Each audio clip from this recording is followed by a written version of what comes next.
Hello, welcome to the second semester Generic English course. I am Dr. Vidya Patil, serving as Associate Professor of English at Government First Grade College for Women, Bidar. I will be guiding and assisting you during this course. In today's video, I'll be giving you an introduction to the textbook which has been prescribed for you. So, in this video, you will get an idea about the different chapters which you are going to study in your prescribed textbook.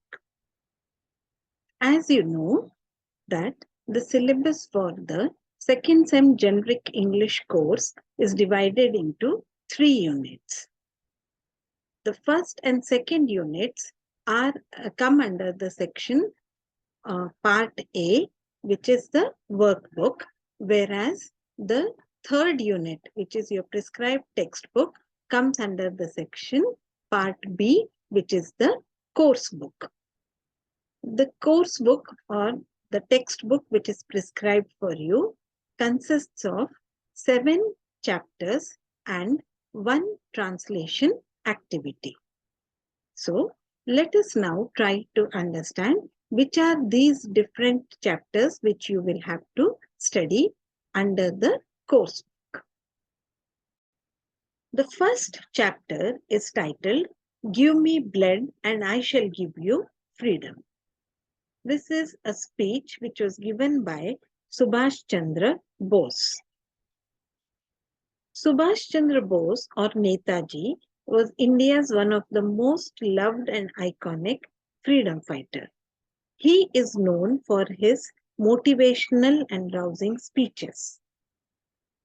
One of his most popular speeches was where he gave the slogan, "Give me blood and I promise you freedom."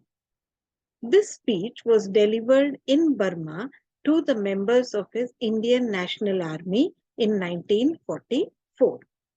So, you will get a chance to read this famous speech of Subhash Chandra Bose, and I'm sure you will also get highly motivated.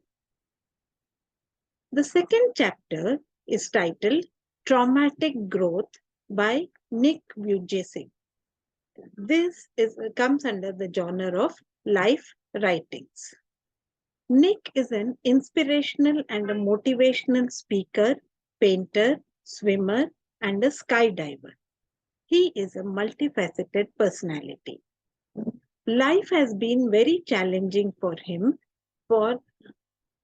as he was born without arms and legs.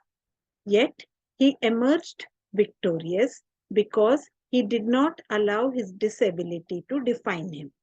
So he never lost heart, and with great courage, he went on to face life and achieved many things which even normal human beings find it difficult to achieve. He is a role model to many people. The present lesson is extracted from one of his life writings, Life Without Limits.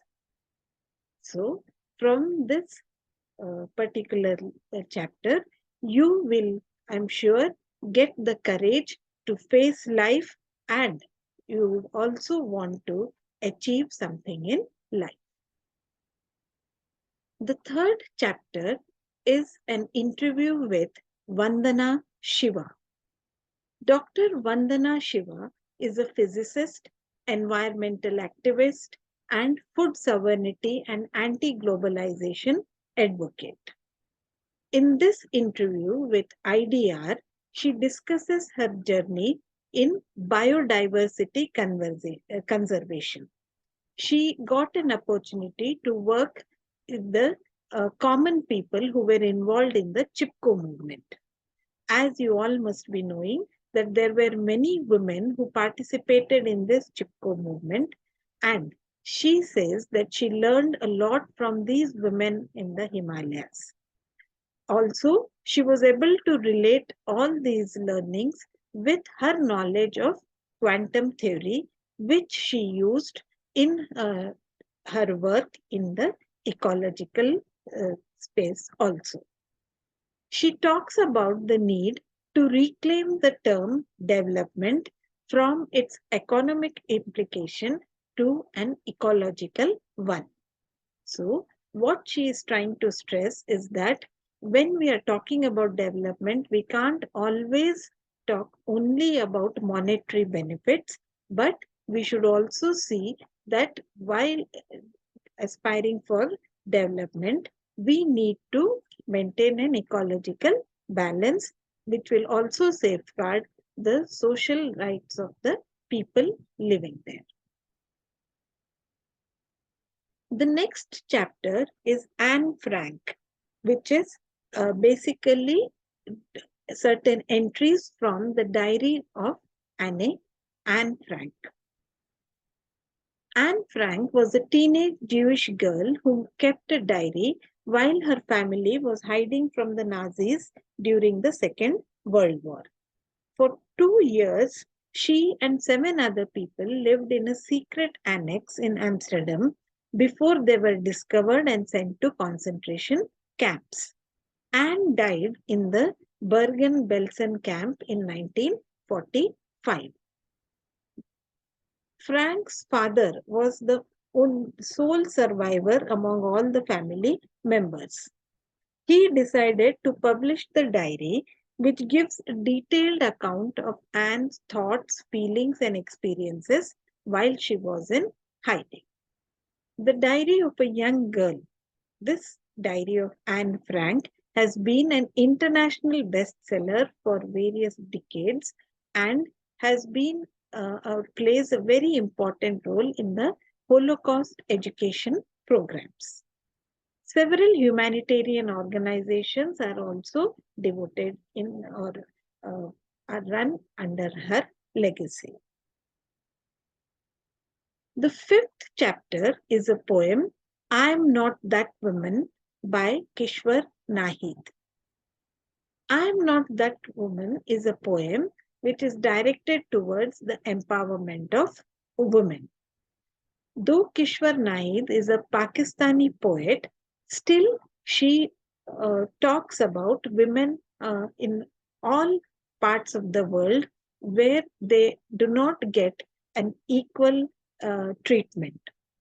Through examining the treatment of various Eastern cultures, especially towards the female race, Kishwar Nahid concludes through this poem that women are being oppressed and they deserve to be respected.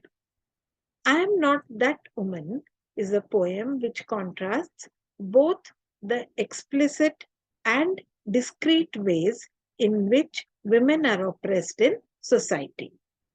She is one of the brave poets who has managed to bring about or bring to the fore this inequality meted out to the women. The sixth chapter is titled Graphic Narratives. So, graphic narratives are a form of literature where the narration takes place through picture, drawings, or sketches. Visuals play a very important role in the digital era. Understanding abstract concepts between the word and image is done in this particular genre of graphic narrative. In this, the reader's attention is caught both visually as well as spatially. It is a genre which is very similar to comic books as they use the sequential art to tell a story. So the story is narrated through a series of pictures or images which are arranged in a chronological order. The seventh chapter is titled Nora's Monologue, which is an extract from the famous play A Doll's House, written by Henrik Ibsen. A Doll's House is a play by the renowned Norwegian playwright Henrik Ibsen. In this play, he is challenging marital norms and tries to feature strong feminist themes And that is why this play was widely celebrated and criticized at the time it was first performed in 1879. Though now we are very familiar with these feminist themes, but in 1879 it was a revolutionary theme, and he was one of the first writers to bring out this theme in his plays. In this particular scene, which is very definitive in nature, the naive yet often contriving Nora has a very startling epiphany. In her monologue, she opens up to her husband with very stunning frankness and uh, talks to him about her realization that she has been living in a doll's house and that she now wants to find out her own true worth, and so decides to leave her family, her home, and her husband. So, this was quite a revolutionary thing for even an imaginary character to do in those times. The last and eighth chapter is with language activity which you need to do relating to translation. So, under this, you will have to learn how to translate 3 passages of English into Kannada and 3 passages of Kannada into English. This will surely help you in the long run, because in most professional fields, learning the art of translating effectively will help you and give you an upper edge. We have now learned about the different chapters which we are going to study in the textbook which is prescribed for you. In the next videos, we will take up each of these chapters in and try to understand them in detail. I hope you liked this video. Thank you.